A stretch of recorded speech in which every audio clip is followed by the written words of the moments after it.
Okay, we'll bring all the panelists to the stage and then we will introduce them once they're here. And once we introduce them, we can do a round of applause.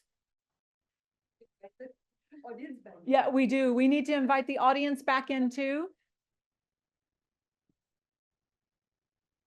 I don't know what you're expecting, but I'm going to be a harsh moderator. So I'll introduce you.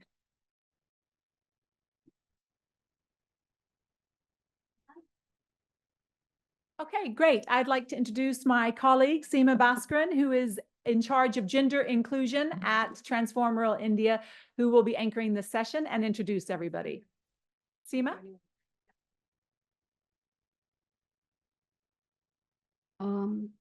Good morning, everyone.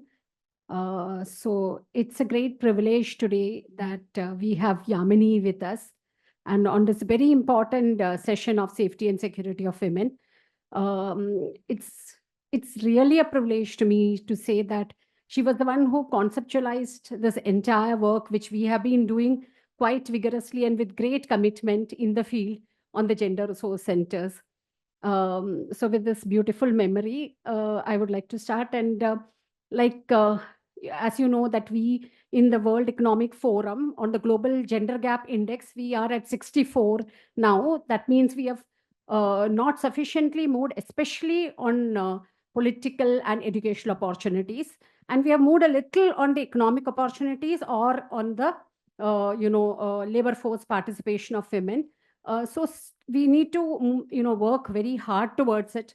But as just Vijay Mahajan sir had spoken in the morning, the work of women is not at all recognized in the domestic sphere as well as in the public sphere, and we mostly work in the informal sectors. And at the same time, the kind of structural or systemic violence which is faced in the public sphere as well as domestic sphere also curtails us. There have been several legislations, trying to bring about massive changes, like you have around 88% of legislations in place, like DV Act or POXO and POSH Act.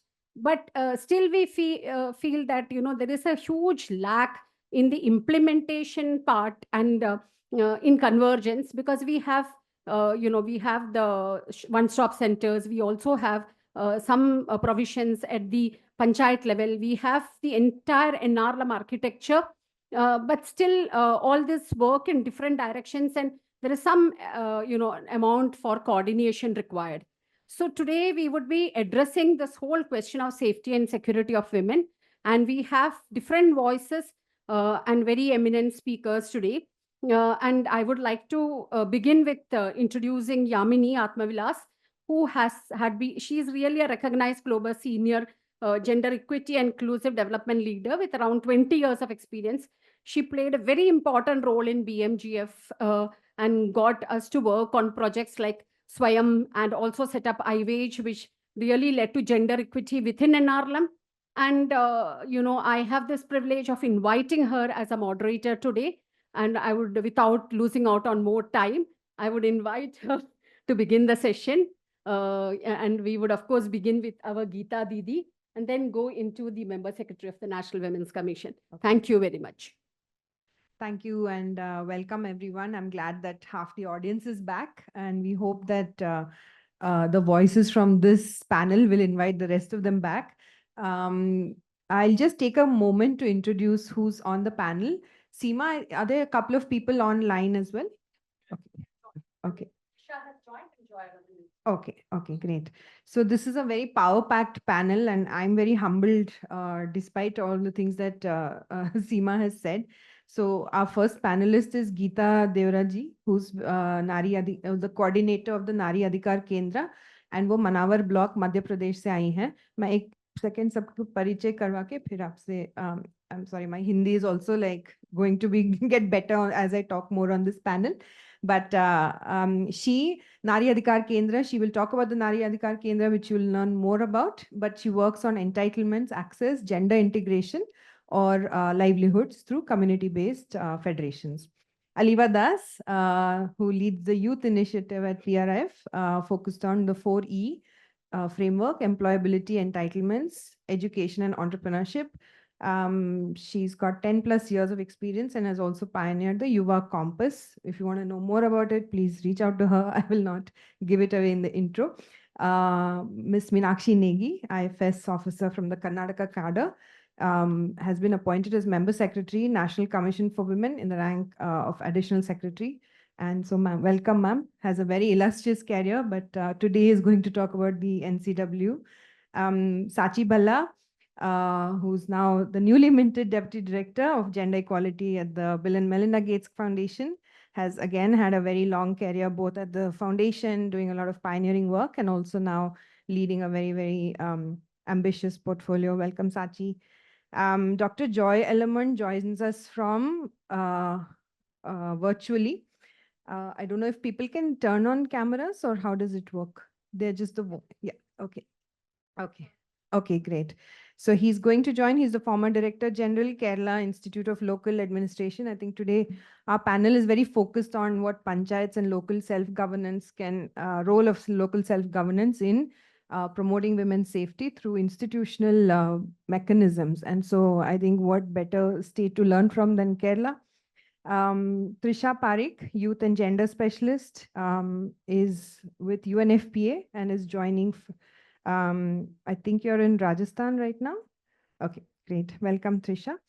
And finally, Madhu Mehra couldn't.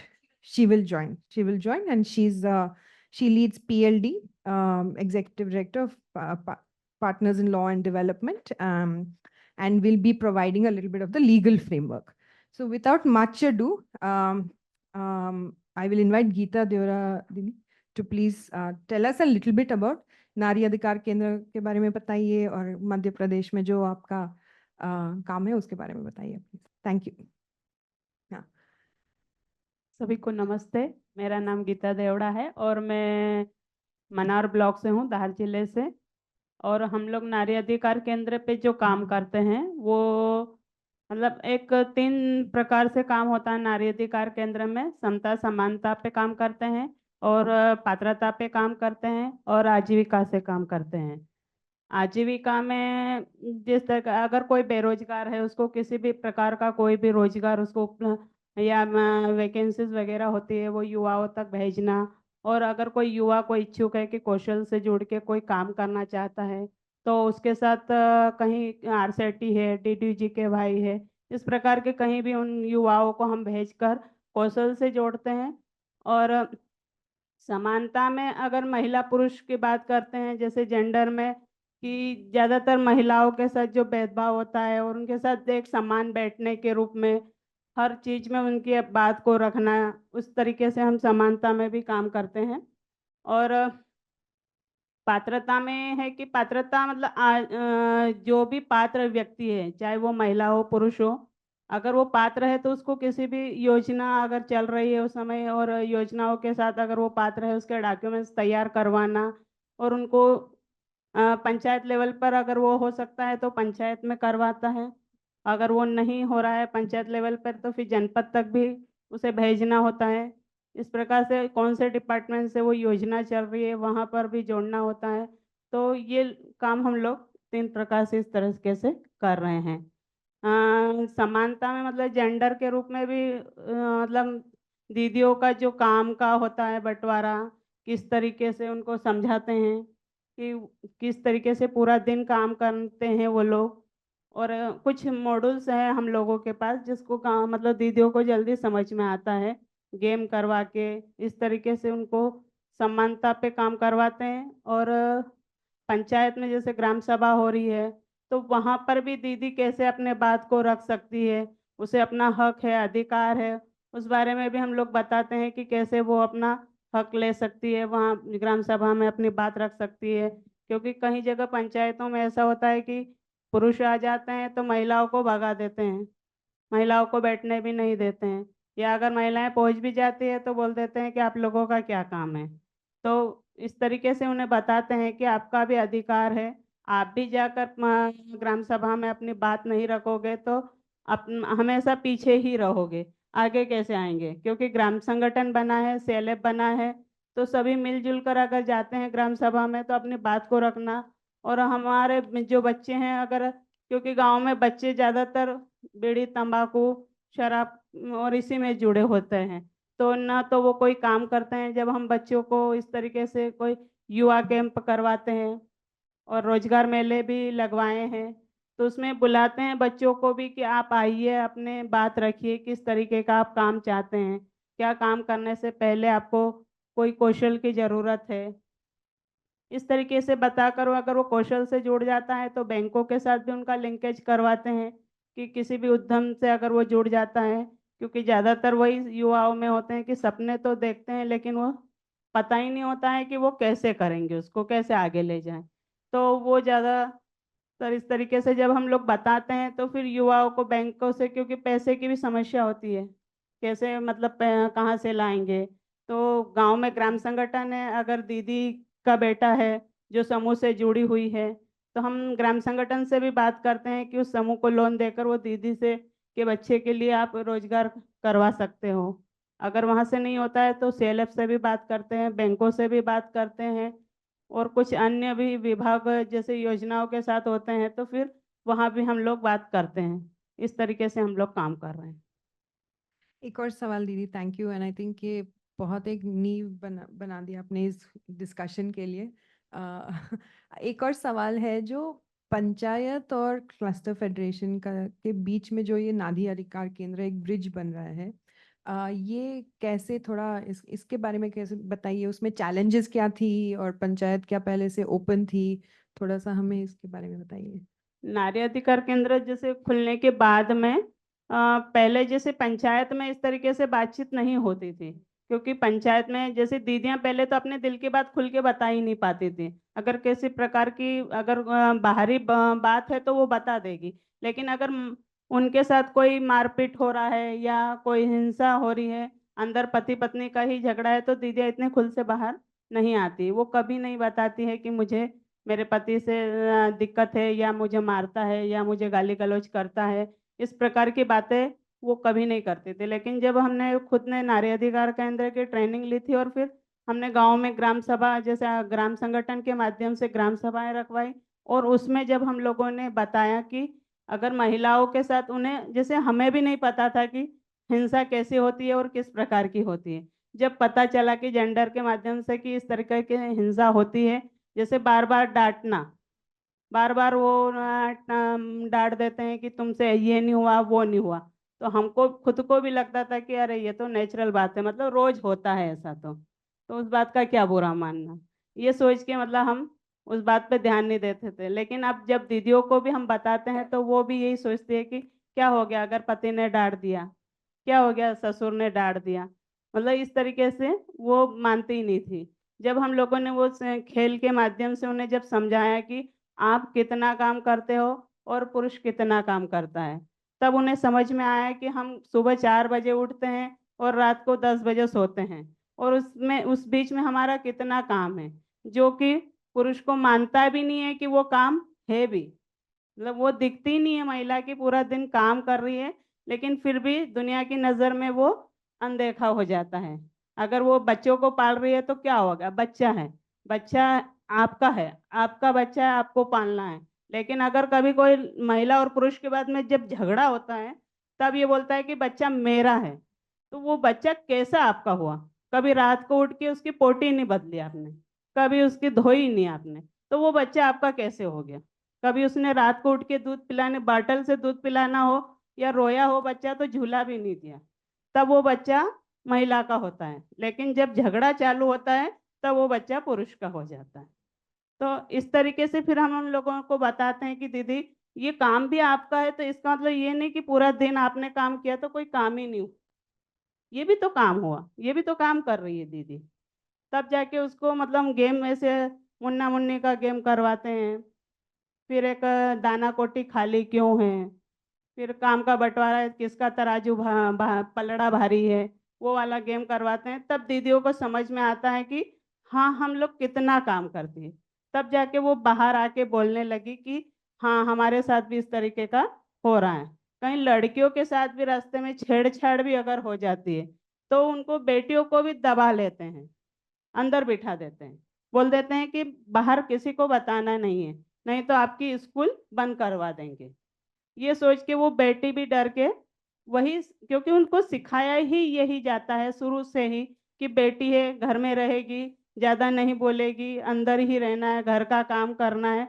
इस तरीके से जब वो बेटियों को भी नहीं बताते हैं, क्योंकि ऐसा हुआ है कुछ केस, क्योंकि दीदी की बेटी थी जिसके साथ मतलब छेड़छाड़ भी हुआ है, तो उसने घर में आके बताया भी है।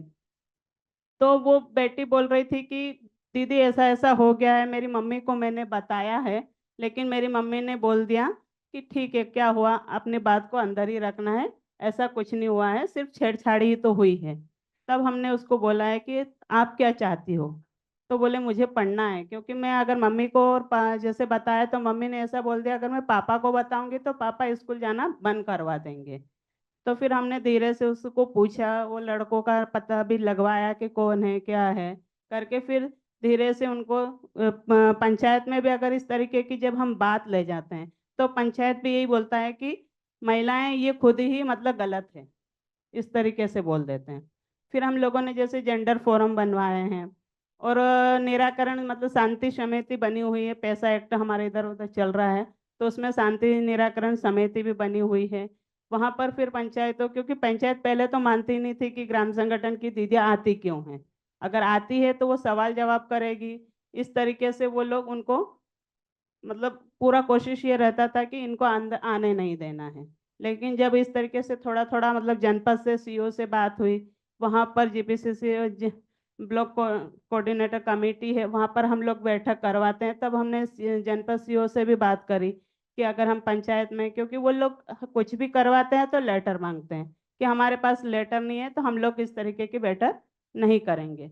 फिर हम कई तरह के सरपंचों से बात भी करते हैं, उनको थोड़ा बहुत उनको बढ़ा चढ़ा के भी बताते हैं कि आप राजा हो, आपको आपके गाँव का काम देखना चाहिए, आप अगर देखोगे नहीं तो कौन देखेगा?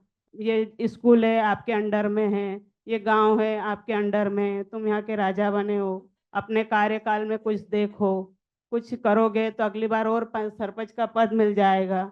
इस तरीके से बात करके हम उन लोगों के साथ बैठक करवा के इस तरीके के निराकरण भी करवाए हैं। थैंक यू गीता दीदी। आपने एक प्राइमर दिया है कैसे हम नेगोशिएट करें पावर स्ट्रक्चर से, और जो इंस्टीट्यूशंस है हम कैसे उनको we can make them our sort of champions. Thank you. मैं बाद में एक और राउंड में आपको एक और सवाल करती हूँ, बट अभी moving on and I leave it to the panelist. आप हिंदी में भी बात कर सकती हैं। I think most people here can follow along, right? Is that Hindi, English, whatever you're comfortable with? Um, Moving on to Meenakshi ma'am, we'll start with you and just sort of getting a bit of the national picture. What are, since we're talking a little bit about gender security and the safety sort of infrastructure, and knowing that is one of the biggest institutional, psychological, and in some ways a structural sort of barrier, which is mostly unaddressed in the labor force participation and economic empowerment literature, because we are always looking for things that can have direct connect. And so I think just stepping back and looking at the empowerment sort of framework, or looking at, the role of how these are intertwined, is something that Geeta Didi laid out. Would love to understand how the National Commission for Women is prioritizing some of these issues and what you've been working on. Thank you very much, first of all, for having me here amongst this elite panel. Now, the point, see, what National Commission for Women, we have a mandate. We are a body constituted under an Act of Parliament. And we have a fixed mandate. It's about one pager, where we can do this, we can't do that, etc. So there's a very clear non-mandate also, that we cannot touch, we cannot address, or we shouldn't take complaints, for example, from people who are women who are under 80. So we talk of adult women when we talk of NCW. So that is the first thing.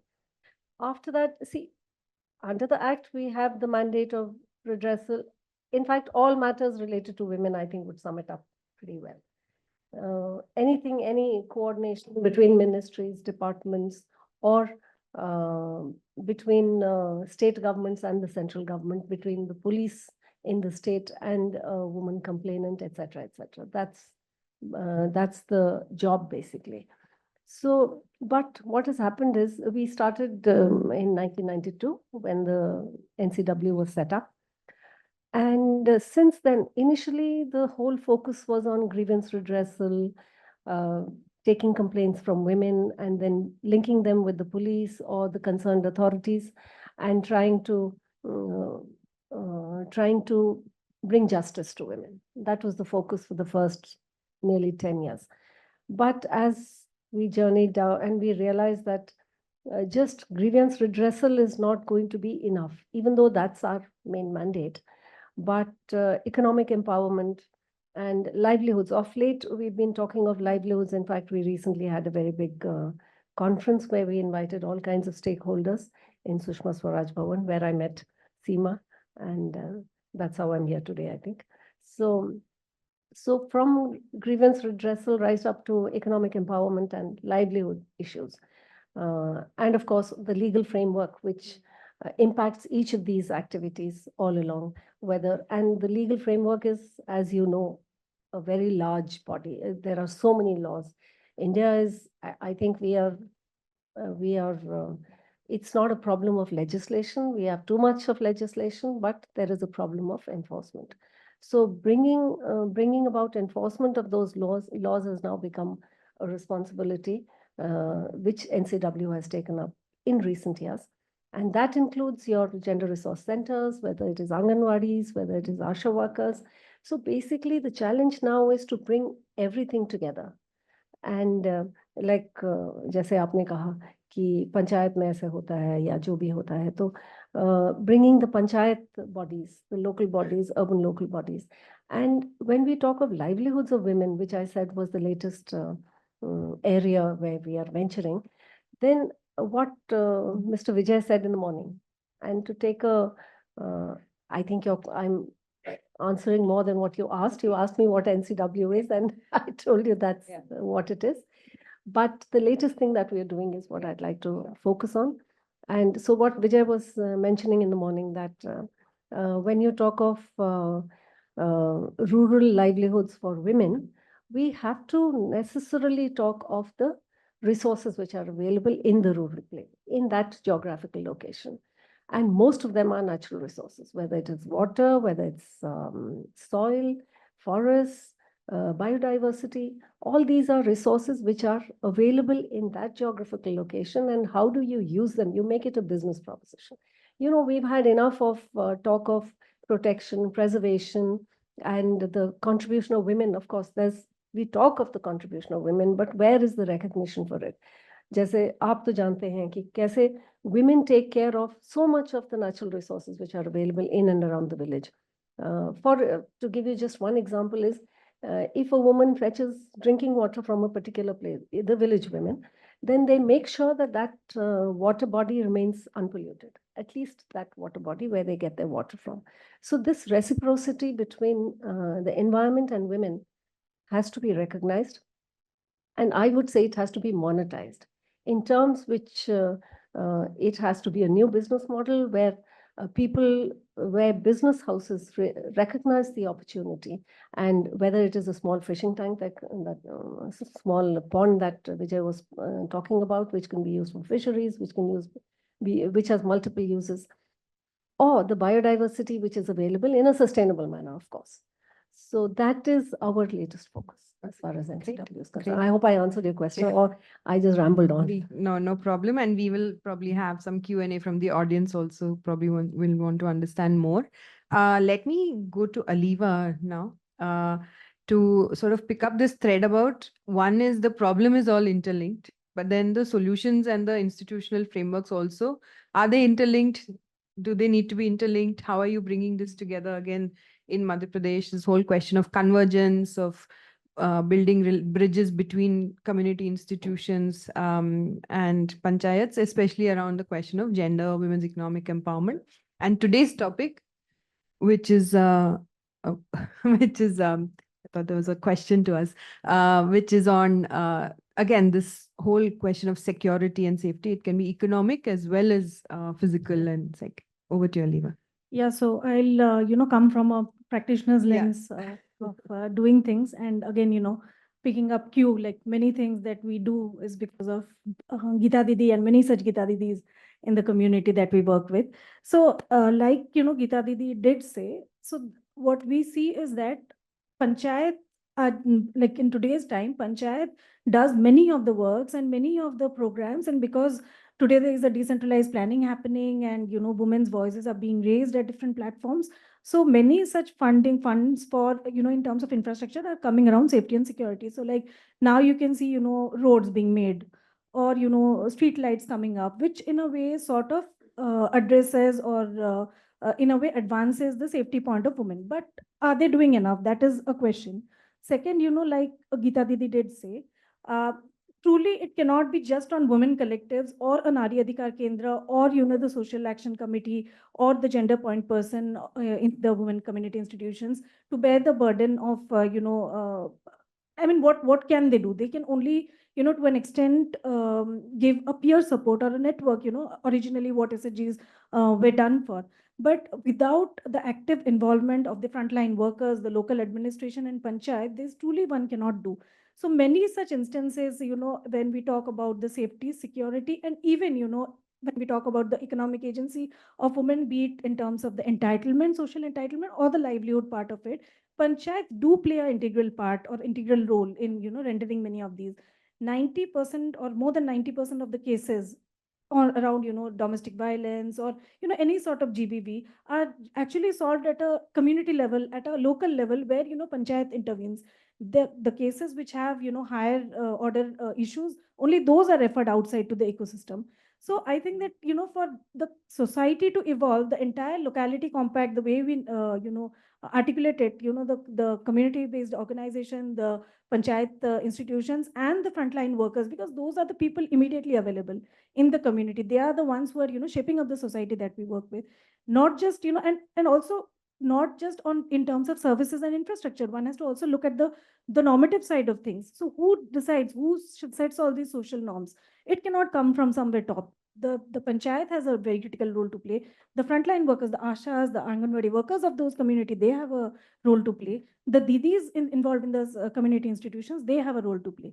But do they come together naturally? No, they do not. So there, it comes for us like, civil society organization, government agencies, philanthropies to put in the efforts and resources to create the platforms and forums for them to come together. So I think the delta of this, like having a solution around it is to create platform. How do they interact? What is the frequency of interaction? How do we ensure that the conversations are happening? How do we ensure that, why are we only asking that do the social action committee or the SHGs and the VOs and the CLFs have a gender action plan? Why are we not asking that do the panchayat have a gender action plan? What is it for them that when they tell that we want to have a gender friendly panchayat? So I think the importance is how do we build platforms in terms of, maybe it can be a Gram Panchayat Gender Forum or Gram Panchayat Coordination Committee, name it anything, but there has to be a platform where this exchanges is happening, they understand the issues and also address. So that is at a locality level or the community level. But, again, coming to your question from the experience of working with the government, I was actually, because of this, I was analyzing the CM helpline numbers, like the grievances yesterday night. And surprisingly, 667 types of grievances are recorded. And I did look, so they are like categorized into 3 categories: 7 days, 15 days, 30 days resolution time period. And all of the 7 days, believe it or not, the government has mandated it around women. It was Matrutya Yojana, it was women facing any violence, it was around women's safety. So many of the critical, I mean, if you ask me if there is a focus of the government, it does. If you look the early redressals, they focus, they do have a focus. And same, when we started working with the Nari Adhikar Kendra, we have tried to build in, work with the WCT department to sort of have linkages with the one-stop center, to see if the local complaints committee is being activated at a district level to ensure that POSH is being addressed. We have also tried to take help of the police department to bring in convergence from the Mahila police stations.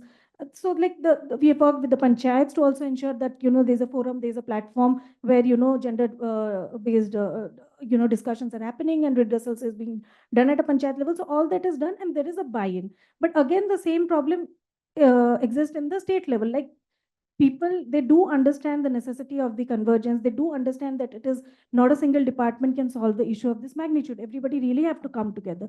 But again, what can we do? We can only drive that convergence, because they are so much in their own aura, that they don't want to sort of have this convergence. So that also is a critical way of how do you bring this, in many departments, many ministries together. They have the funds. So just to summarize, if you ask me, if in terms of intent, they are already there. The departments, the government, even the civil societies working in this sector are all there. But if you ask me in terms of capabilities, are they there yet? No, that's something that we have to figure out. That intent में तो है, but capability है क्या इसको करने के लिए?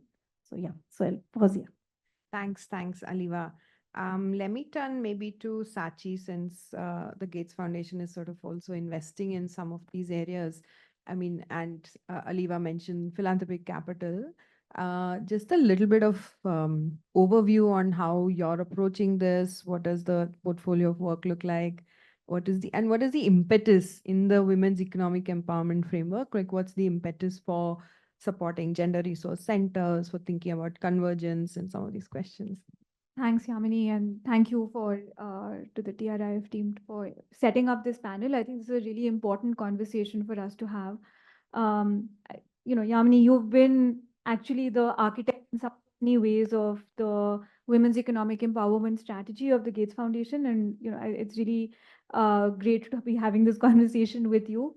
The focus of the foundation has really been around women's economic empowerment. We do work on other aspects of gender equality, but a very large part of the strategy, especially in India, and working closely with partners like TRIF, has been around economic empowerment.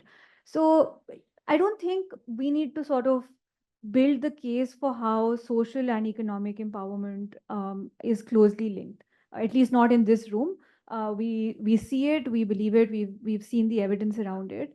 But I think as we were working and as we were building out our economic empowerment strategy, we realized that it's really important to think about what are the institutions that can enable both economic and social empowerment. And so the Swayam program, which Seema also mentioned earlier, is strengthening women's institutions for agency and empowerment. And that looks at working closely with the National Rural Livelihoods Mission and testing out. We started by saying, let's test out what is it that works. Let's break this myth that we don't know what it is that enables economic empowerment. And for that, there is some evidence that's available and some evidence that we have to build. And we were very lucky to have this partnership with NRLM and with 5 state rural livelihoods missions. So we work in Bihar, in Madhya Pradesh, Chhattisgarh, Jharkhand, and Orissa with different partners. And what we've done is tested different models of these gender resource centers. And I think you were referring to some of that. Geeta Didi also works closely with the Gender Resource Center.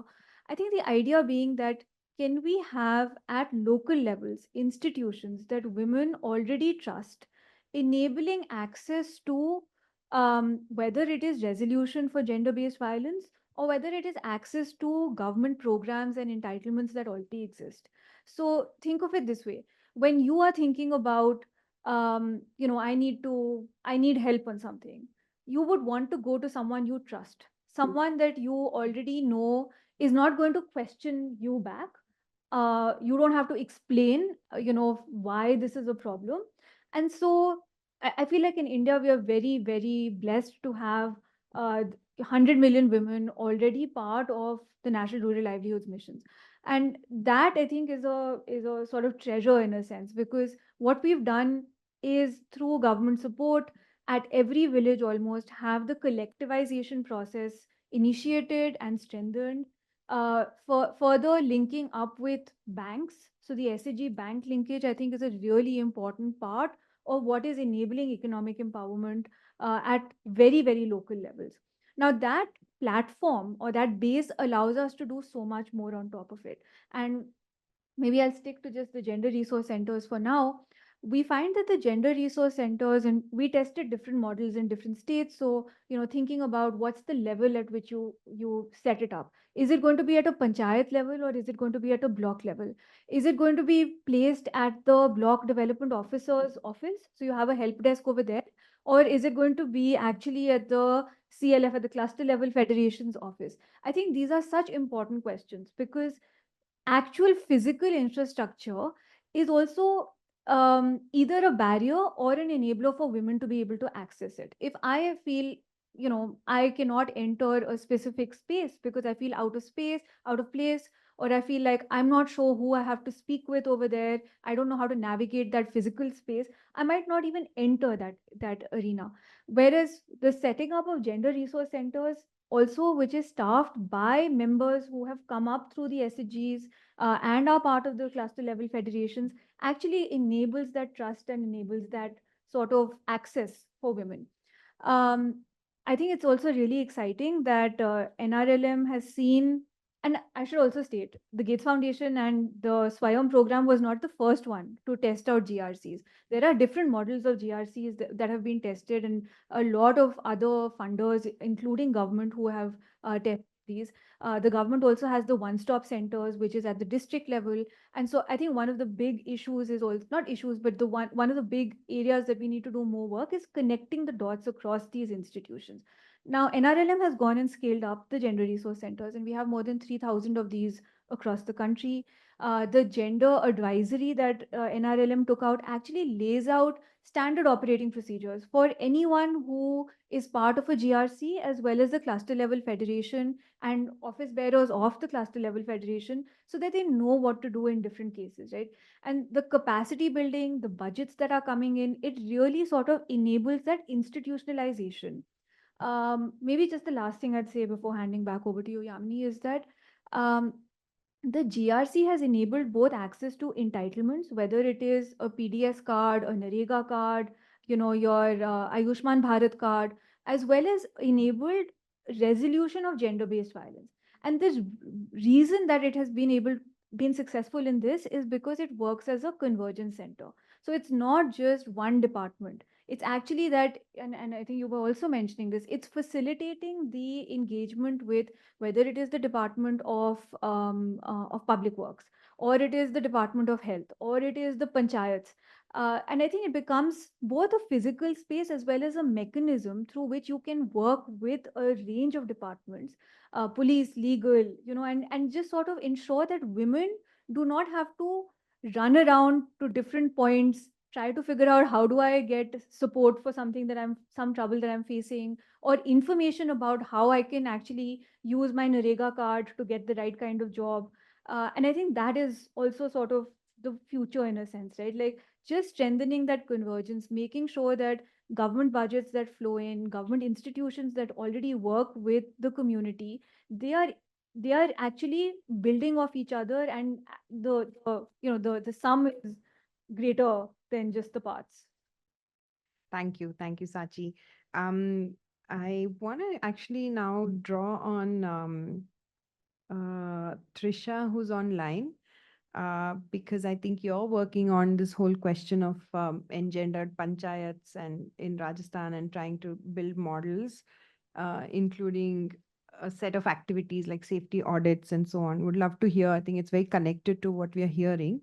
So we'd love to hear a little bit about the model itself and what your work is in Rajasthan on this. Yeah, thanks, Yamini. So we started working in Rajasthan in 2018, and started with a pilot program on transforming panchayats into girl-friendly gram panchayats.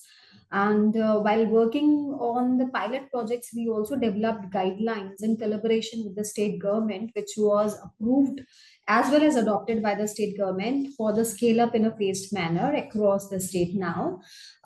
So what all we worked in the panchayats, first and foremost, we started working on the community action group, as other panel members also highlighted the importance of the group at the panchayat level. So we developed a core group, a community action group. The village, the sarpanch, panchayat sarpanch is the head chairperson of that group, and the frontline workers, the community members, young volunteers, males and females, everyone was a part of that group. We worked intensively in terms of sensitizing them on gender issues, orienting them how these issues can be incorporated within their Gram Panchayat development plans, how safety can be an important component in the plans. And this was a work with them, and this group as a whole started working in terms of holistic empowerment and safety and protection of these panchayats. Secondly, we started safety audits in these panchayats. So the whole process of safety audit was spearheaded by this action group only, which we call as a core group in the panchayats. What they did was, it was like the start. How do we start safety audit is with the focus group discussions with girls, with women, as well as with the community, to understand what their challenges are in terms of safety and protection within the panchayat.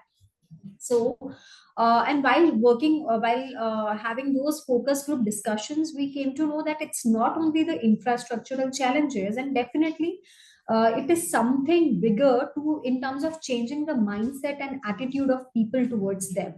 So those kind of issues came across, and we had a map of the panchayat while during the focus group discussions. So in terms of infrastructural issues, the points and the spaces were marked on the map which women feel and the girls feel or the community feel are unsafe in the panchayat for the women.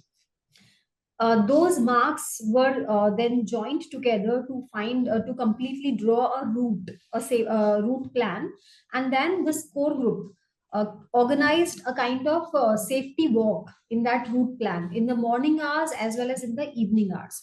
They had a complete checklist with them, guidelines on what to do in those spaces.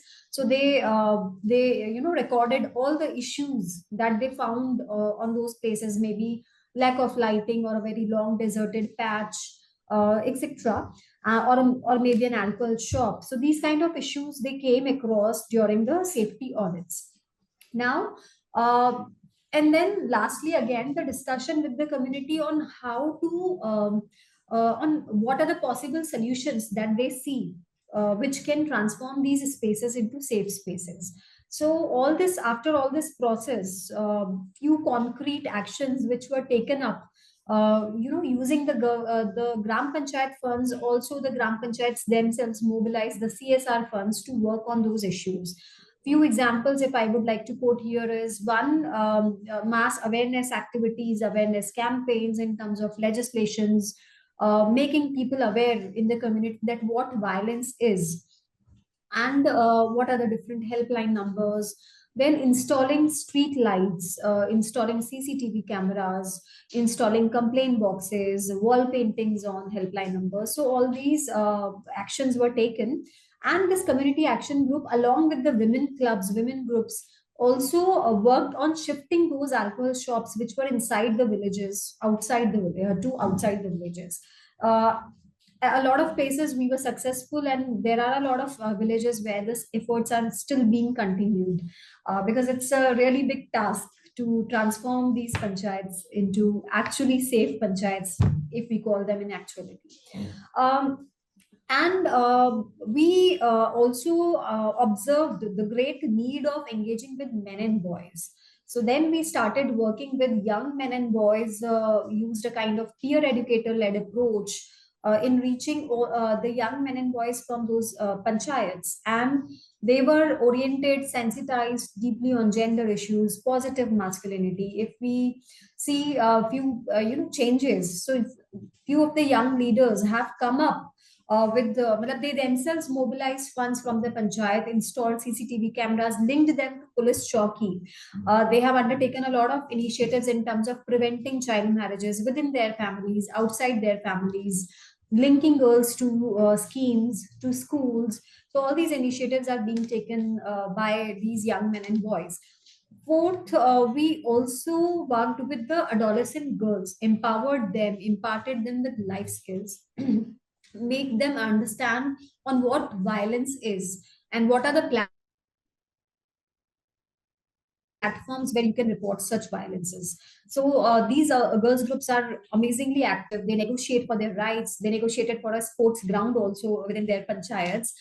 They are preventing their plus their sisters or their friends' child marriages. So it's always lovely to see these young, young change agents working on gender equality and safety issues. And lastly, what we did was referral and linkages. So wherever the core group saw the need of linking those women and girls to the one-stop centers that that are at the district level, or to the Mahila Suraksha Salah Kendra that are at the district level, as a kind of response services to girls and women who are affected with violence. So these groups, they linked girls and women to these centers, also to child welfare committees in some places. So these were the major initiatives that were taken in that pilot. Thanks. Thank you. Thank you, Trisha. Is Joy? Okay.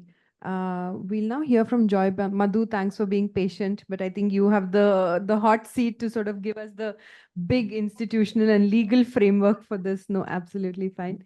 Let's go to Joy. Joy, good morning, good afternoon. Would love to, again, I think the lessons, lessons from Kerala sort of imbue a lot of our thinking and education as development practitioners, especially when it comes to governance, Panchayati Raj. I think take a little time and tell us, rather than thinking very specifically around one particular program, I think we would love to hear from you in terms of how has Kerala, enabled, and what's that journey been like for the convergence with Panchayat, number one. And number two, within that, how are gender issues and safety issues sort of being prioritized? Over to you. If you can Well, turn thank on your you. camera, that would be great. I think we are not able to see you in case. Can you hear me? We can hear you. Yeah. I have actually turned on the video, but I Okay. think it's not working. Okay. Please start. Hopefully it will come. The face will follow the voice. Okay. Okay. Thank you. Thank you, Amini. And good afternoon to all. First of all, I don't want to have a lot of introductory remarks, but just to start, and actually, as you said, Kerala has been known for its development indicators and all, whether it is education, health, and other kinds of things, and especially that of the women. But then it's also many of our development the advances in our development indicators are also attributed to women's literacy and women's education, and also the sex ratio and all kinds of things, which we have all these conventional kind of indicators. I mean, we have been faring well in that way if you take things like that. But then, if I look back, I will also say that there is a paradox of Kerala's development. That is actually the absence of women in public sphere.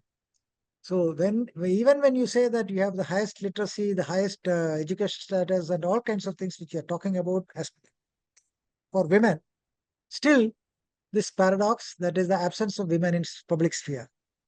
This is how we started 28 years back, when we started the People's Plan campaign, where there was this participatory planning process with the plans coming up from the local governments, whether it is the panchayats, the municipalities, the corporations and all. And we developed a methodology and other things. So, and there was also the transfer of power, the devolution of funds and all kinds of things.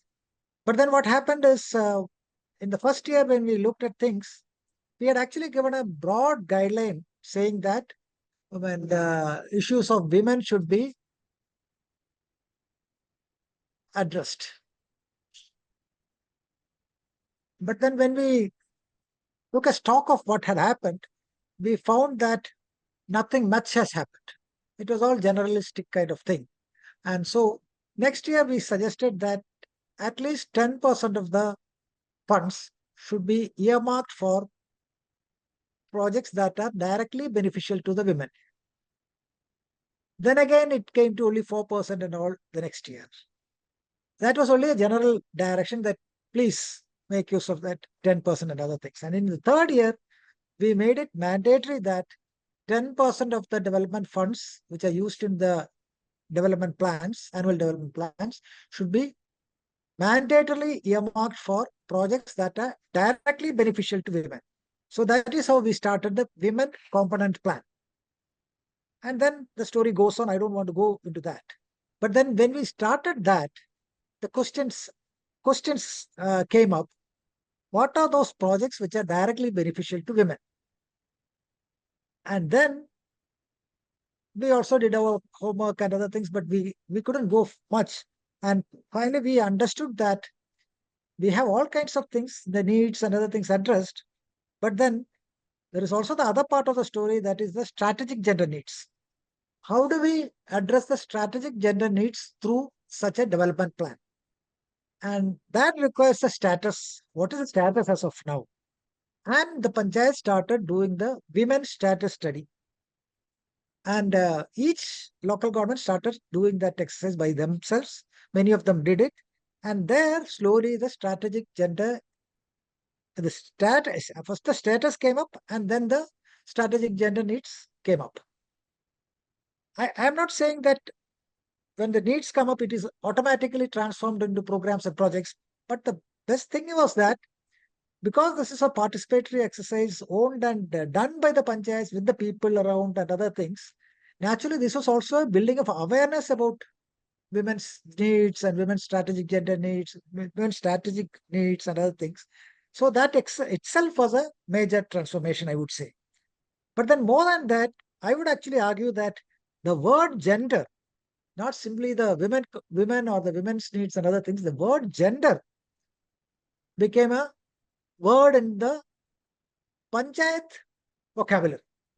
It might not be there in the state vocabularies, might not be there in various other spheres of life, but Kerala's panchayats understand the term, the word gender.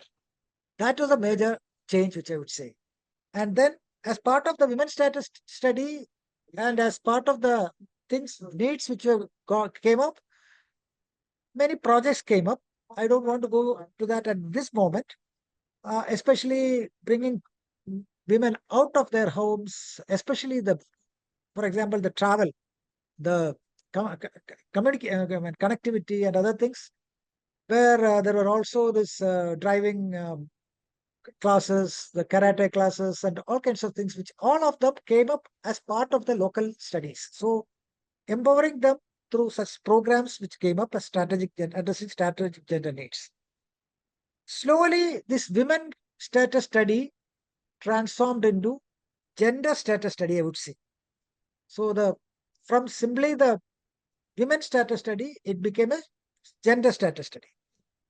In the meantime, we also created an institution called Jagrata Samiti. It is like what we call it is Women's Commission at the panchayat level, I would say, the local level. Jagrata Samiti, that is actually addressing violence against women at the local level. And this Jagrata Samiti actually consists of the elected representatives as well as the police, the advocates, the lawyers, the social workers and all. It's a kind of a committee which has the power to call people, call those who have been about them, the complaints are there or other kinds of issues. They can actually conduct the meetings and then they can actually, to some extent, pass judgment on various aspects, but they can also refer these cases directly to the Women's Commission also. So this Jagrata Samiti is at the panchayat level, and many panchayats went up to the ward level Jagrata Samitis also, which actually took care of some of these complaints regarding violence and other things, safety part of it, other things. But then in addition to that, many Jagrata Samitis, what they did is they also undertook various studies or inquiries about the safety of women. So where are the vulnerable points? Where are the hotspots? What kind of atrocities happen? Whether it is the school children, whether it is the elderly, whether it is the people going out, and all kinds of things came up. So the Jagrata Samitis, through their efforts, started working on many of these aspects, which we are calling up the safety part and also other violence and other things, not only in the public spaces, also within the houses and other institutions. So that is the Jagrata Samiti, the institution which works. It's almost the same model as that of the Women's Commission, but that is so. But it is not only about action, taking actions. We need to create a space or a case and understanding about gender issues and women empowerment issues. And that is where the panchayat started developing gender resource centers in each panchayat. So gender resource center, or it's called gender desk, where they consider various aspects, whether it is awareness building, whether it is adolescent clinics, whether it is various support mechanisms which happen. All these things happen at the gender resource center, where there is also somebody called every panchayat has a community women facilitator or a woman facilitator as part of the gender resource center, who are youngsters trained on dealing with gender issues and other things. And they support the panchayat in sorting out various aspects, and they do studies, they do inquiries, and they complain and other things. This is how apart from the Jagrata Samiti, the institution which is at the panchayat level is the gender resource center. And there the people can come, they can have counseling and all kinds of things which can happen. And as I said, it is also gender resource center, which means it includes not only women, they also deal with men also. And but then the other side of the story is that we just moved from simply women to gender to other aspects of gender, including the overall LGBTQI and others. So there again, a lot of trainings happened, introducing this whole concept of gender and then this LGBTQI, and there are also many panchayats which have come up with the programs addressing the needs of the LGBTQI also. So this is how where many of these things happen. So this is how these things developed. So for example, recently we had a massive, very good, very large program in Kila, the Kerala Institute of Local Administration, where we had the Menstrual Hygiene Day celebrated. But then this Menstrual Hygiene Day, the participants of the Menstrual Hygiene Day celebration were the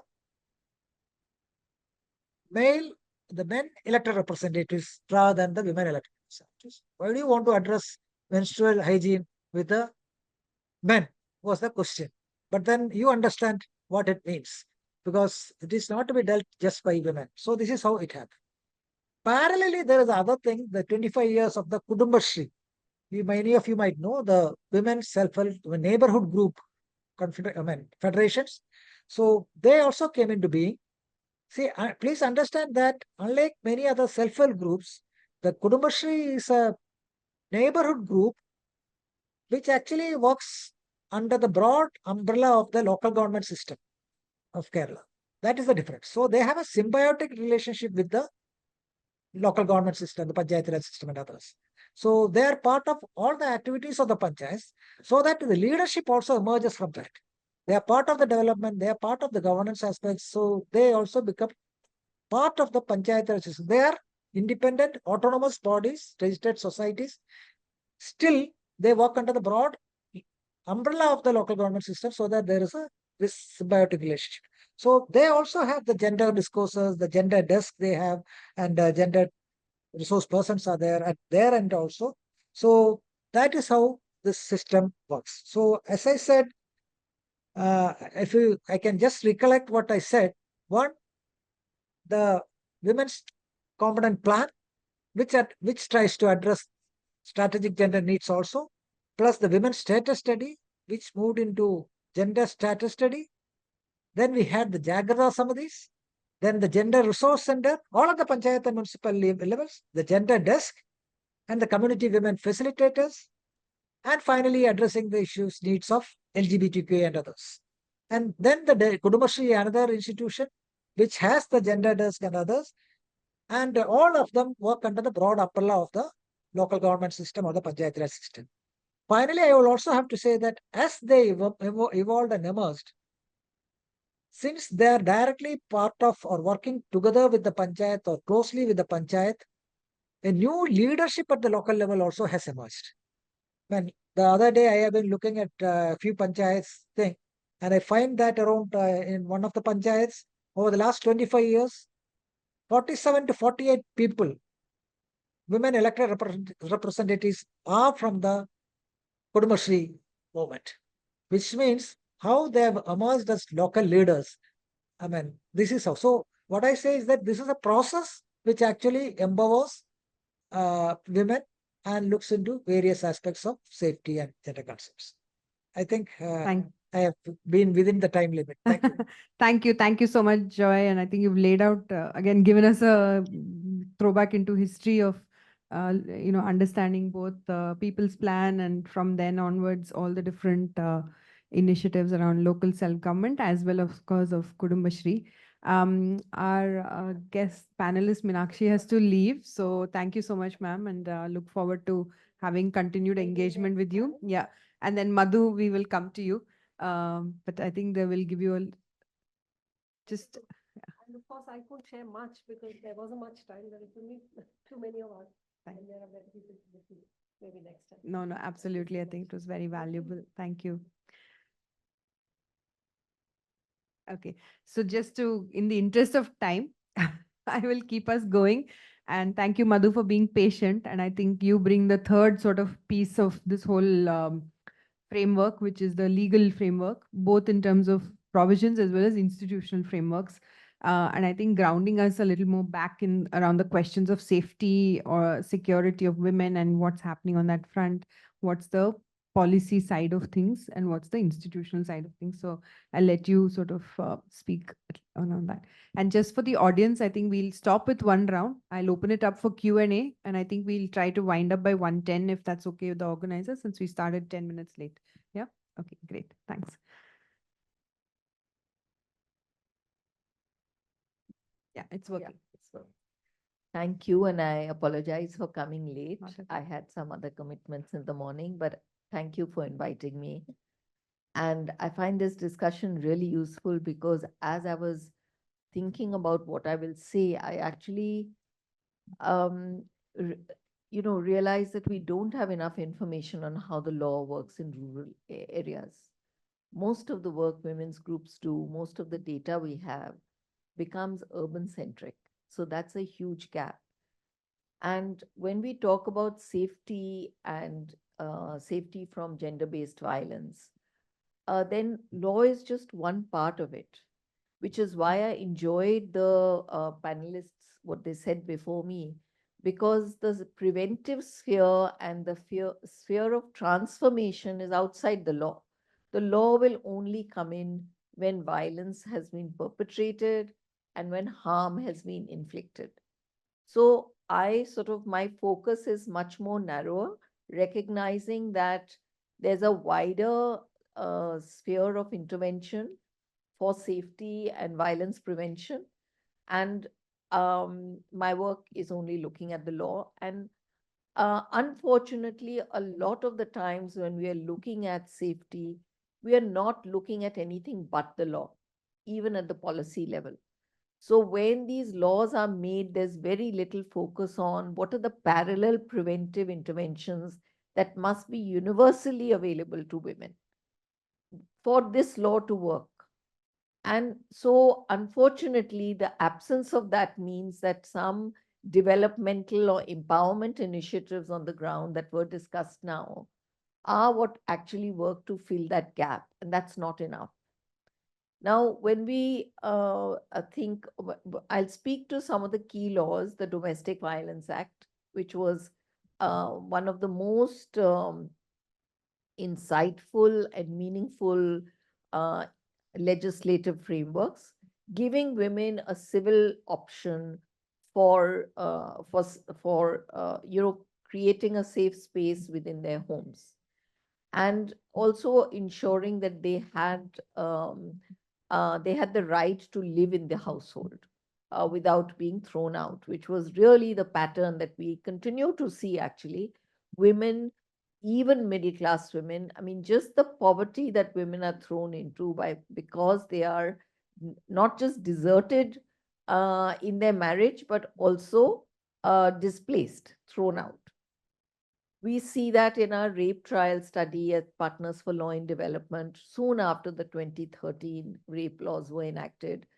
We collaborated with the Department of Justice to carry out this study on the special courts.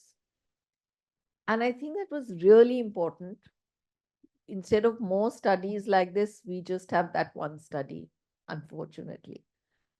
And what we learned from that is, because our study involved looking at the pre-trial safe compliances with victim protection and the trial compliances. And what we saw is that on paper, everything looks fine. When you talk to the victim, you understand that she had to perhaps spend 1 day or more than 1 day to get the FIR registered. That is still a problem. And most importantly, victims are very hard to find because they get relocated. And that's like same if I draw a parallel with domestic violence. Displacement of women in extreme violence is almost inevitable. And with that, the disempowerment, because you go back to your natal home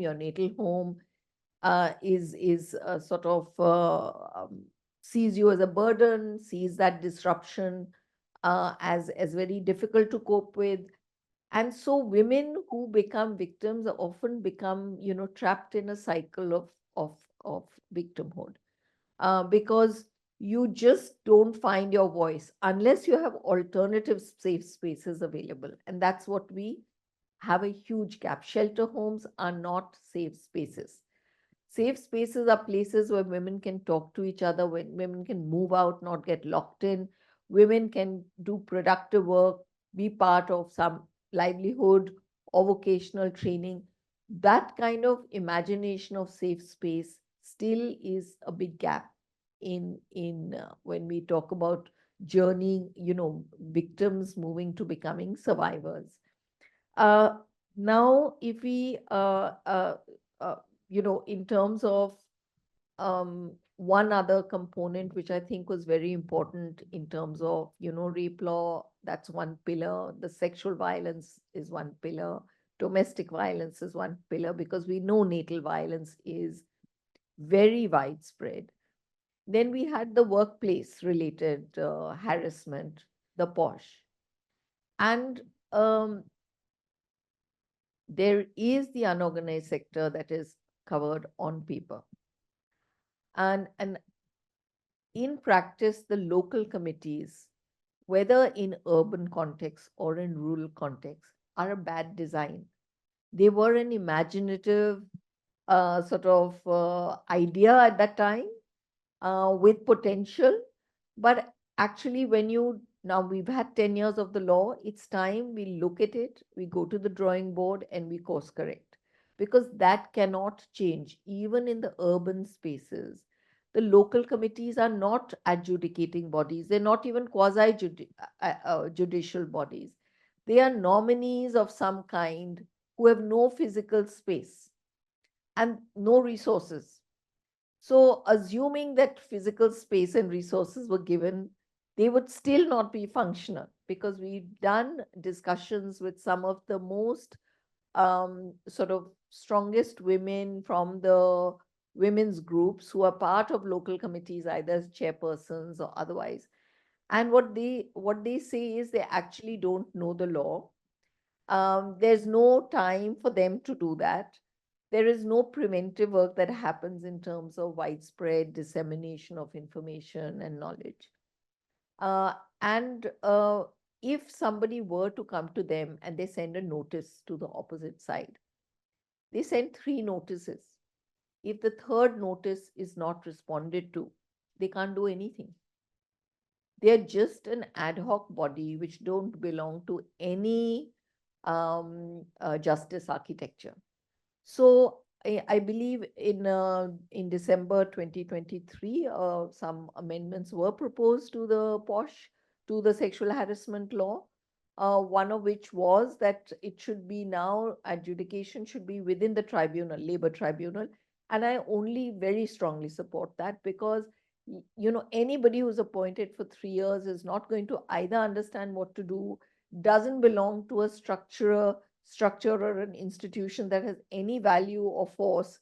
So if a case even comes, so they are just occasionally meeting. Those that are effective, those are ineffective, don't meet at all. So I think, and in any case, if I draw a comparison between a corporate workplace where an experience of harassment requires me to send an email to the point person. My work is done. I get 3 months on paper. I get 3 months paid leave. I get instantly the internal committee to address my case.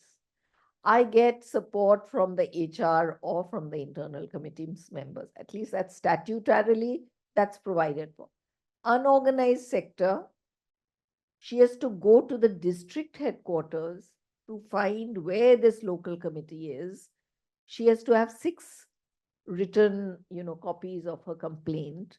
There's nobody to help her write it. And so in fact, it's just there on paper, but it's so unequal. And then the local committee, if she's unorganized sector or domestic worker, will refer it to the police station. So you go back to the police station. So, I mean, in my view, I have no hesitation saying that actually the unorganized sector is not covered. Small workplaces are not covered because they can't deal with the fallout of a complaint. Yes, corporates are covered because they have the infrastructure and they have the muscle. Most small workplaces cannot even enforce something because I've heard of cases as an advisor of people being threatened by the respondent. So you don't obviously want to risk your safety. So that I find that when violence occurs, the ecosystem for assuring safety is just not there. And that's something should concern us deeply because again, we have, Dalit groups. Last year in August, we had a national meet where we had a whole panel on marginalization and we had a couple of representatives working with Dalit communities. FIRs are not written. You have to constantly be protesting. And even the lawyer who was, from Haryana who came, who's doing a lot of work in this, has been attacked so many times. Recently, I met with Manisha Mashal, who is a Dalit lawyer, Dalit activist. She became a lawyer, young woman. She set up her own safe home for Dalit victims of violence because there is actually no safety. You have to create anonymous, safe places at great risk to yourself. Her brother met with an accident. There's a little video of theirs on Brute, and you can see it. He was knocked off his motorcycle in a very intentional accident. So I think addressing violence when that occurs is something it's of deep concern because prosecution is only one story. That's if you get to file a case, you get access and the case moves forward. Now, in the work on child and early marriage that we've looked at Partners for Law in Development, what we've seen is that the law is primarily used by parents against eloping daughters. So who is using the law? Not the prohibition officer. So that entity is inactive. And then when we went to community groups who are actively working on child marriage, when they meet with girls who want to avoid a child marriage or want to exit one, and the law is very good because it allows you to exit a marriage, annul a marriage, they cannot go to the police. If they go to the police, that's when their story reaches their parents, their plans reaches their parents, and they are whisked away and hidden.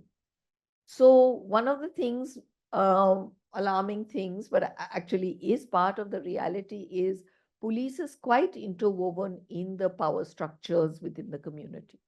So the minute a girl will come to say, this is my plan, she will not be enabled.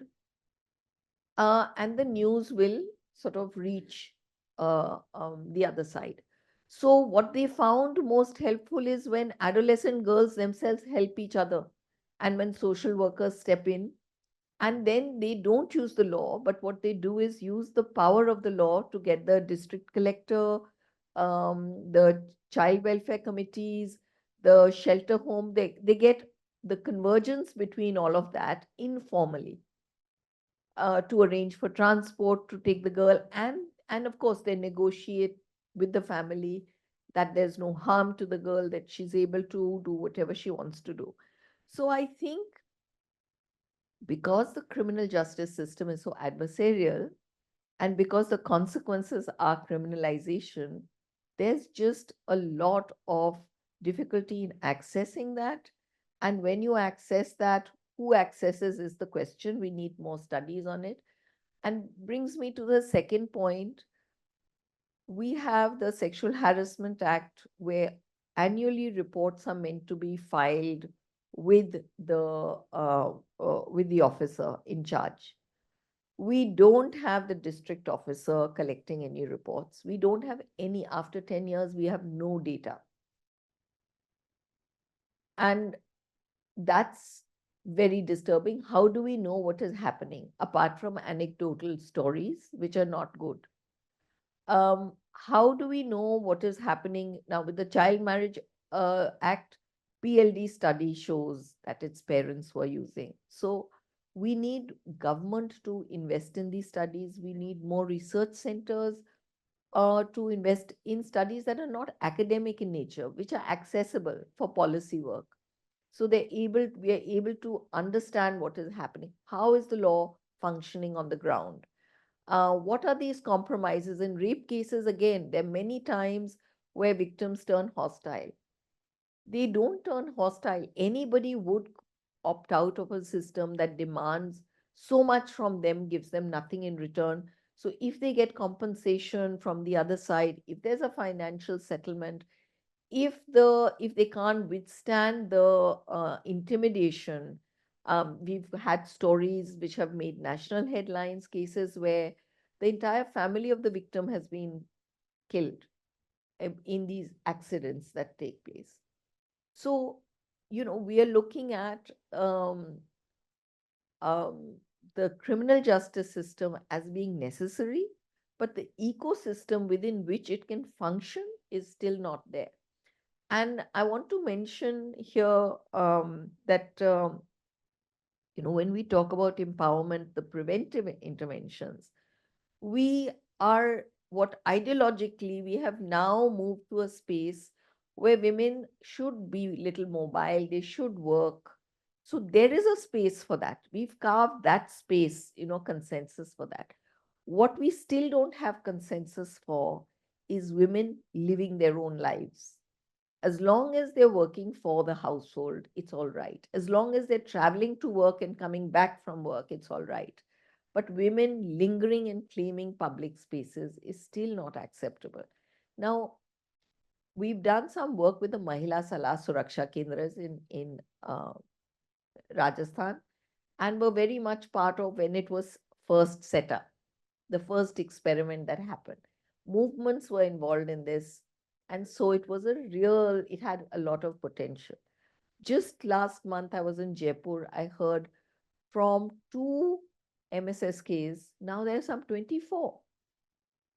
And how are they even going to ensure that there is some understanding of what women's rights and empowerment stand for? Because in the earlier, my earlier visits when we've done trainings with MSSK people, their yardstick of success is कि वो complain नहीं करती, सुलह हो जाती है. So the yardstick is that a woman compromises. And I think that ideological shift both within these mechanisms that are there as well as in the justice system is a journey we still need to take. And it is very challenging. So, and one of the first steps would be, can we have data on how the law is playing out? Because judgments alone don't give you a sense of whether the FIR was registered on time and so on and so forth. Yeah. And if I have a moment, I do want to say that we did study of all the judgments on witch hunting and compared it with what we got from police thanas. Police thanas record a lot of marpeet.